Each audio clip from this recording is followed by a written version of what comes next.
and the sons of the strangers shall build up thy walls. The sons of the stranger are the other nations. They're going to build back up your land. Read on. And their kings shall minister unto thee. And their kings, their rulers are going to become ministers to you, servants to you. Read on. For in my wrath I smote thee. God said in his wrath, he punished us. But in my favor have I had mercy on But he thee. said, I'm going to still choose you. We're going to read in the Bible. Tugenda kusoma mu Bayibuli Our history. ebyafaayo byaffe.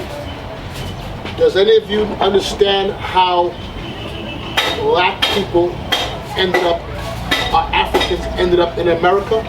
Waliwo omu ku mmwe ategeera engeri abaddugavu gye baakomekereza nga bagenze mu Amerika?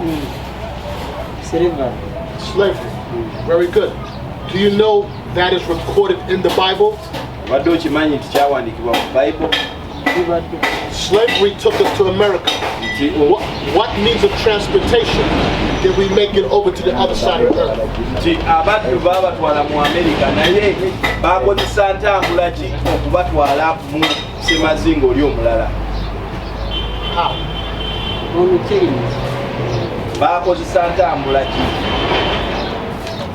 okubajja mu ssemazinga Africa okubatwala eri? Baakozesa bigere. They have said that they used foot, they were footing. No. We were carried away on ships, on slave ships. Entambula gye baakozesa batwala ku ssemazinga wa Amerika baakozesa maato. Ebiseera ebyo tewaaliwo nnyonyi, wali tosobola kusala kudda ku ssemazinga Africa nga otambula butambuzi, baakozesa maato. My family was stolen and taken over there. Family yabbibwa n'etawalibwa eri, bagibwa kuno ne batwalibwa eri. And we can read that in the Bible. Naye agamba tusobola okisoma mu Bible. Deuteronomy, the 28th chapter. Olw'amateeka 28. Verse 68. 28 olunyiriri 28 essula ya 68. So God had Moses record blessings and curses. Katonda yalagira Musa awandiike ebikolimo n'emikisa. Blessings if we kept the commandments, curses if we broke the commandments. N'awandiika emikisa bwe tuba tukoze amateeka ga Katonda n'ekikolimo bwe tuba tukoze amateeka ga Katonda. Okay, let's read Deuteronomy 28, and I want to begin in verse 15. Deuteronomy chapter 28 verse 15. But it shall come to pass, if thou wilt not hearken unto the voice of the Lord thy God, to observe, to do all his commandments and his statutes, which I command thee this day, that all these curses shall come upon you and overtake thee. Read on. Cursed shalt thou be in the city, and cursed shalt thou be in the field. God said if we broke the commandments, he was going to punish us or curse us. He said, cursed shalt thou be in the city and cursed in the field. How were we cursed in the field? All the natural resources of this land has made the world rich, yet Africa stays poor. So Bible eraga wano ntino wano byebimu ku bikolimo Musa bye yasomera abaana ba Isirayiri n'abagamba mutaakole mateeka ga Katonda kuwuliriza ddoboozi lye mugenda kubanga mukolimirwa mu kibuga ne mu kyalo. Agambye nti nno ensi ziri ezikuze byonna ebyobugagga babijja wano mu Africa. Kiba kitegeeza ki? Kiba kitegeeza kikolimo. Verse 32. Deuteronomy chapter 28 verse 32. What we're reading are the curses that was going to happen to the children of Israel, and that will identify who we are. So byetusoma byebikolimo ebinaabeera ku baana ba Isirayiri era kyekimu ekitegeeza ki kye tuli. Deuteronomy chapter 28 verse 32. Thy sons and thy daughters shall be given unto another people. Listen, thy sons and thy daughters shall be given unto another people. Read on. And thine eyes shall look and fail with longing for them all the day long. What was that? That's when we were carried away in slavery. Many of our people don't understand that there was the transatlantic slave trade on the west coast of Africa, and then there was the sub-Saharan slave trade on the east coast of Africa. So, Bible waniraga nti no ekirala kutukoli mu Katonda kyawa abaana ba Isirayiri nti abaana bammwe ab'obuwala n'ab'obulenzi bagenda kuweebwa abantu abalala. Bino byonna byabaawo mu bukiika bwa Africa ne mu kkono bwa Africa.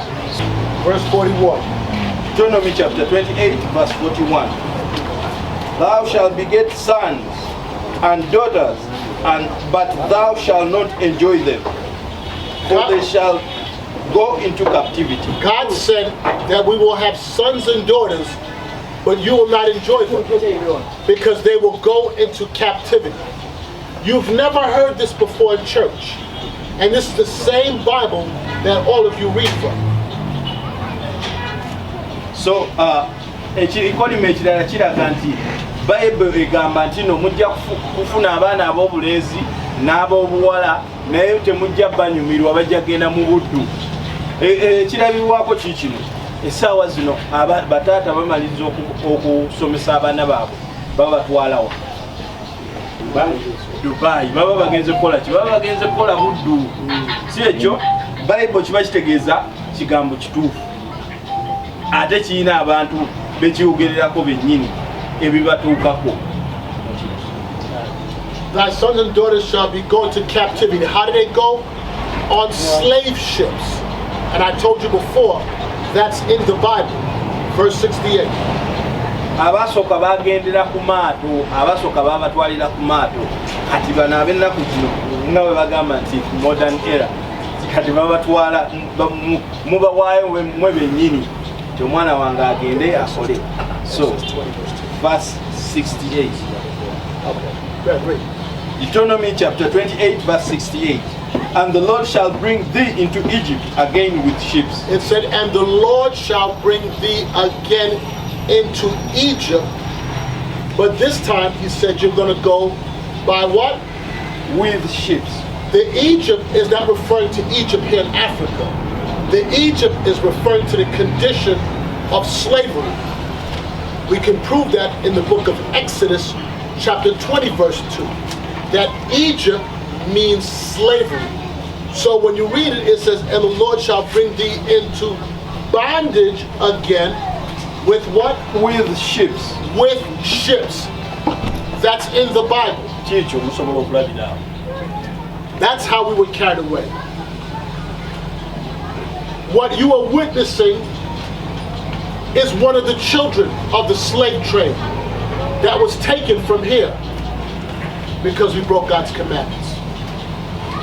But I'm back. So, bino byabaawo ku baana ba Isirayiri kubanga twamenya amateeka ga Katonda. N'olwekyo kati essaawa zino tulina okukomawo okukola amateeka. Ndageza kutegeeza yeeweddeko ekyokulabirako. Be bano be baatwala mu Amerika era bakomyewo okusomesa ffe abantu abali wano mu Uganda. Ye bano kwamu be baatwala. Read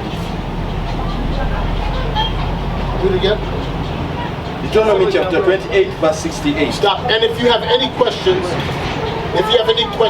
you can ask. It's not like church. If I'm talking and you have a question, you feel free to ask.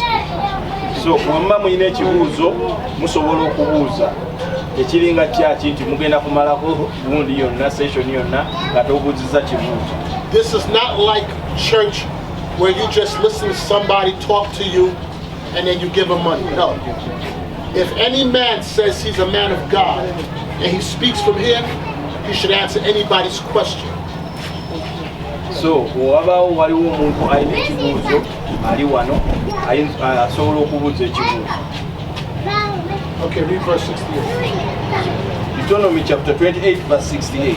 And the Lord shall bring thee into Egypt again with ships. Into bondage again with ships. By the way whereof I spake unto thee, thou shalt see it no more again. It says that we were not going to see our homeland anymore again. And there ye shall be sold unto your enemies. And there ye shall be sold unto your enemies. You are going to be taken on slave ships and then sold to your enemies. Read on. For bondmen and bondwomen. For slave men and slave women.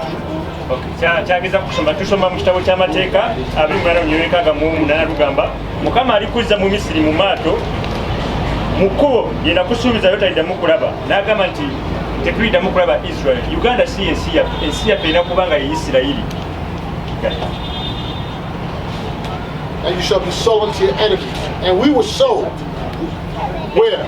Era twatundibwa eri balabe baffe. Abuuza twatundibwa wa? Ani amanyi? Who bought us? Ani amanyi baani abaatugula mu buwambi? Whose slave ships were there? Amaato ge batwalirako abaddu gaali g'abaani? Ani amanyi abali wano? The white man. Amaato gaali g'abasajja beeru bazungu. God said your enemy. Katonda agambye abo balabe baffe. Read it one more time. Deuteronomy chapter 28 verse 68. And the Lord shall bring thee into Egypt again with ships. Into bondage again with ships. By the way whereof I spake unto thee, thou shalt see it no more again. When you was on a slave ship, we never saw this land. I never seen this land again. My family was taken away. What? And there ye shall be sold unto your enemies. And there you shall be sold unto your enemies. For bondmen and bondwomen. For slave men and slave women. That's recorded in the Bible. So bali mutulaga engeri twatundibwamu nga abaddu era babalaga ebifaananyi bino nga bali mu kutunda abaddu naye yennyini yomuku be baatunda tebaddamu kulaba eno famire teddangamu kulaba wano eno. So ali mukulaga nti bino ebiri wano eno byawandiikibwa ne mu Bayibuli. I also want to say era era kyayagala okugamba ekirala it wasn't just the white. teyali muzungu yekka. The Arab waliwo n'abawalabu man also sold us into slavery. n'abawalabu nabo batunda mu buddu. The sub-Saharan slave trade lasted hundreds of years. Bakulaga obuddu bw'abawalabu bwawangala emyaka 10. Bakulaga bano baali bawalabu wano eno. So on the west coast of Africa, you had the transatlantic slave trade. Eri mu west coast eri mu west bakulaga ati bo baali bazungu. On the east coast, you had sub-Saharan slave trade. Ene waffe mu East Africa baali basajja bawalabu be batwala mu buwambi. So I'm asking a question. Ayina ekibuzo kyagenda okubuuza erimu. Are you Africans from what you were taught? Abuuza okusinza kwe batugamba muli Bafirika anasobola okuddamu ekibuuzo ekyo. Yes? He said that we are Africans. Okay, watch. Watch. None of you are African. You know why I say that for? Africa, the continent, was named after a white man. His name was Leo Cypricus Africanus. He defeated Hannibal in the Third Punic War. You're not African because you're not the descendants of him. Like I'm not American because America was named after a white man. His name was Amerigo Vespucci. Psalms 49, verse 11. Always remember, the one that carry you into slavery, that have robbed your land, will never teach you the truth of the Bible.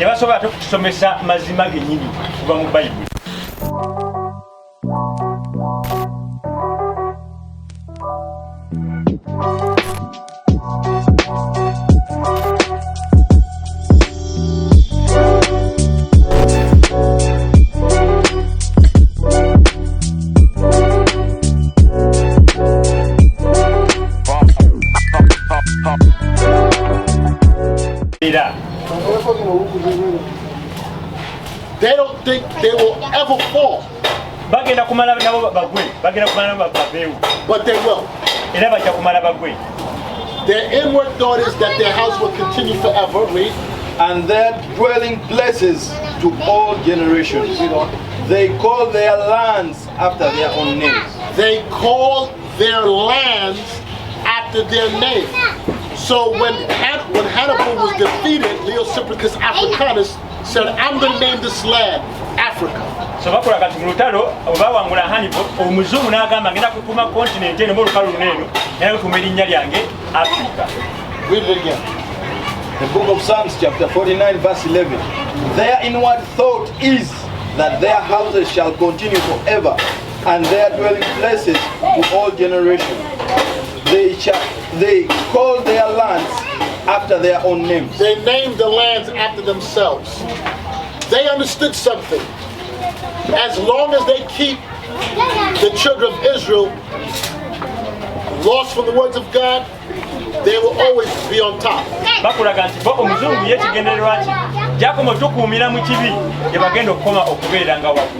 So they taught you, they begin to teach you that Moses was white, that Solomon was white, that the apostles were white, that Jesus Christ was white, that God is white. Don't be foolish and say it doesn't matter. That's a Christian mind. It's recorded in the Bible. Let's begin. Revelation chapter 1.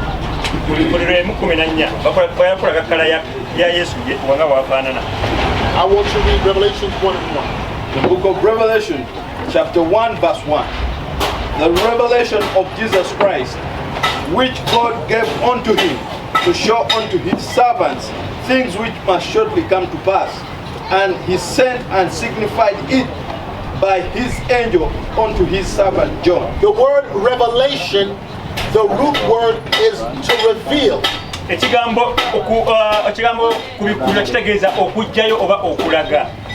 told him he's going to show him things that are going to come to pass. Let's read on. Jump on down to verse 12. Verse 12. And I turned to see the voice that spake with me. This is John the Revelator.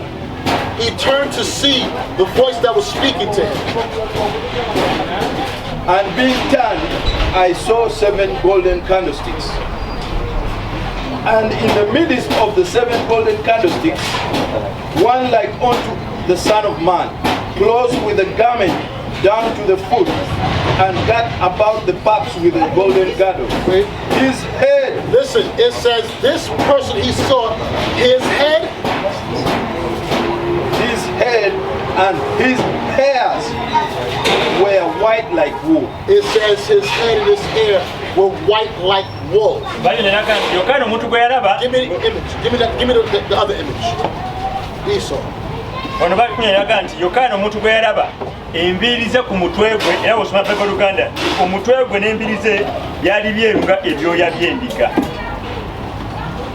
This is the image that you was taught was Jesus Christ. The Bible said his hair and his head is white like wool. Who is the people with woolly hair? You are the ones with woolly hair. That's in the Bible. Read. His head and his hairs were white like wool, as white as snow, and his eyes were as a flame of fire. Verse 15. And his feet like unto fine brass. And his feet were like fine brass. As if they burnt in a furnace. What color is brass? Brass is brown. As if it burned in a furnace. He was dark brown. Now, why did God and Christ have their color and image recorded in the Bible? Mwebuze lwaki Katonda ne Kristo empanana yaabwe bagiwandiika mu Bayibuli? Because he knew kubanga yamanya they would try to deceive the people bajja kubajja bakaseera ke batulimba and change his color. nga bakyusa empanana ya Katonda. Okay.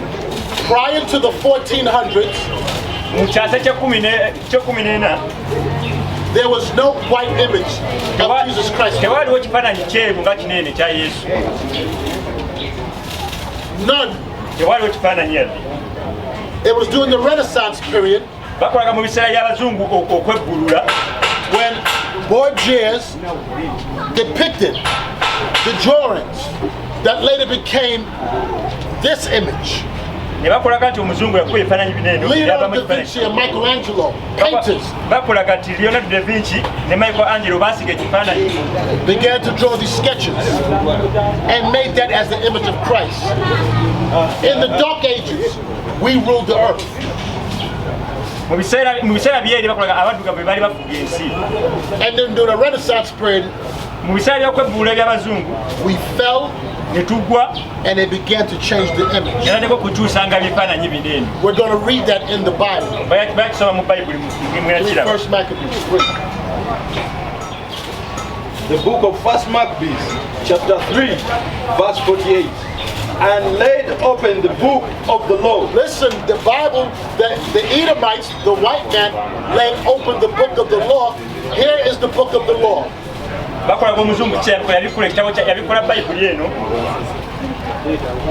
Wherein the heathen had sought to paint the likeness of their image. Have any of you ever heard this before? It's to make you feel good. The real Bible, the real church, is to change your mind, that we can rule again. So we just read Christ is black in the New Testament. Now we're going to read that he's black in the Old Testament. Let's go to the book of Daniel, verse 6. The book of Daniel, chapter 10, verse 6. His body also was like the beryl, and his face as the appearance of lightning, and his eyes as lamps of fire, and his arms and his feet like in color to polished brass. As in color to polished brass. So bali mukola kanti mu Daniel bakolaga ebigere bye n'emikono gye byali fananga ekikomo ekizigule. I have a question. Jesus Christ was from the line of King David. Do you know that already? King David had his son. What was his name? Anybody knows King David's son's name? Solomon was the son of King David. When David died, Solomon took the throne. And from that line came Jesus Christ. The question is, what color is Solomon? I never met any of you, but I can be sure that your father was black. And his father was black. Let's read Solomon. Listen up. The Song of Solomon, chapter 1, verse 5. I am black. What does Solomon say? I am black, but comely. O ye daughters of Jerusalem. Solomon said, I am black. The word comely means handsome. So you watch movies with King David being white. Lie. His son said, I am what? I am black, but comely. David was black. Solomon was black. Jesus Christ was black. What was the color of the apostles that walked with Christ?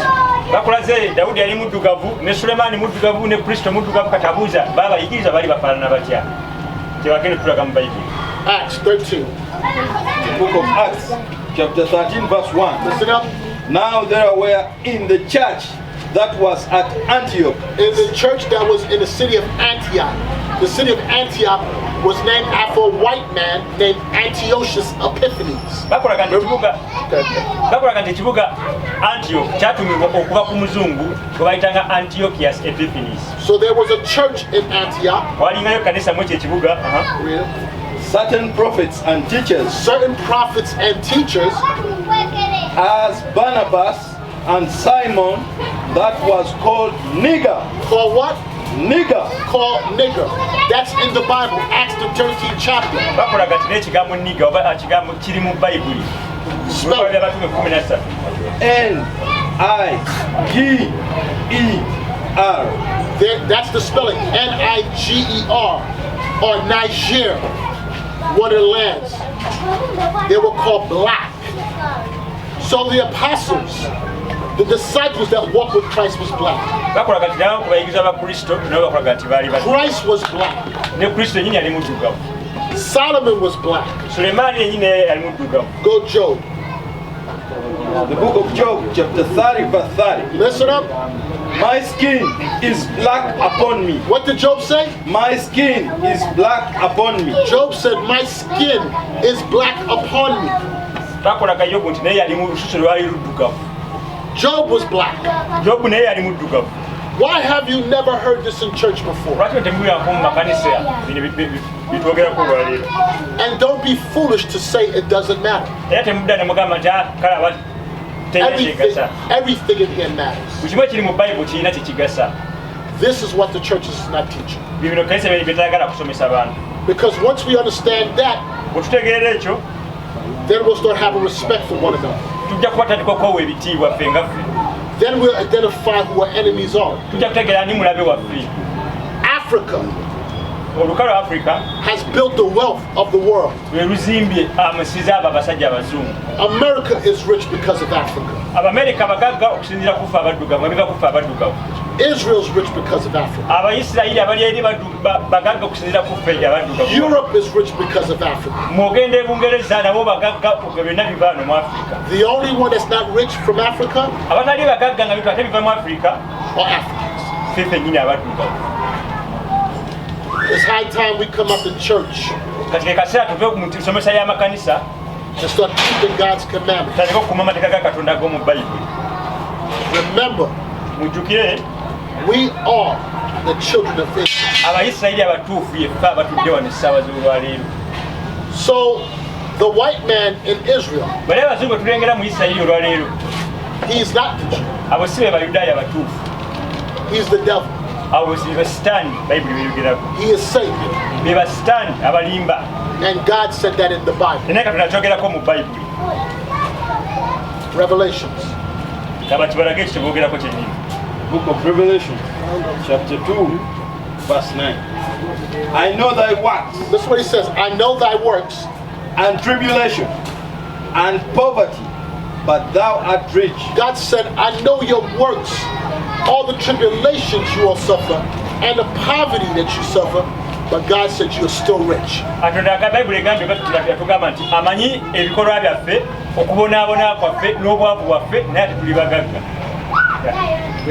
I know the blasphemy of them which say they are Jews. He said, and I know the blasphemy or the lie of them which say they are Jews. And are not. And are not. But are the synagogue of Satan.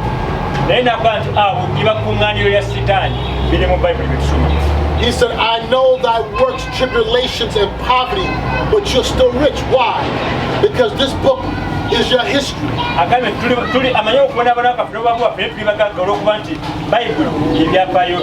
We will not change our conditions by war. We change our conditions by the application of God's law. He said, I know you're rich. I know the blasphemy of them that say they are the Jews. They are not the Jews. God, the Father, called them the synagogue of Satan. Israel It's not the Middle East. Isirayiri si kye kitumanyi nga Middle East. Israel is Northeast Africa. Isirayiri kitundu ku Africa, kiri mu buvanjuba bwa Africa. They built a canal in 1948 Bazimba omugga gw'ayita canal mu mwaka gwa 1948 and renamed it the Middle East. ne bamanya ne bagamba kati gifuule Middle East. And then they moved the white man into the land. Ne bagenda eri ne bakima abazungu ne babateeka mu eri ettaka. That land does not belong to the Arab, Eri ettaka si lya abasajja Bawarabu and it doesn't belong to the white man. ate si ttaka lya abazungu, It is your homeland. ttaka lya basajja Bafirika. What is a nation? Nation is family. Nation is community. Nation is men leading by example. Nation is women's support. Nation is children with role models. Nation is unity. Nation is you. It's nation time.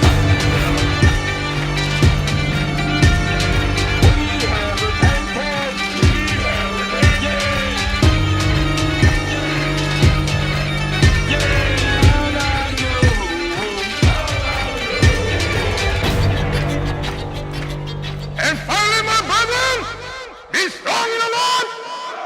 His word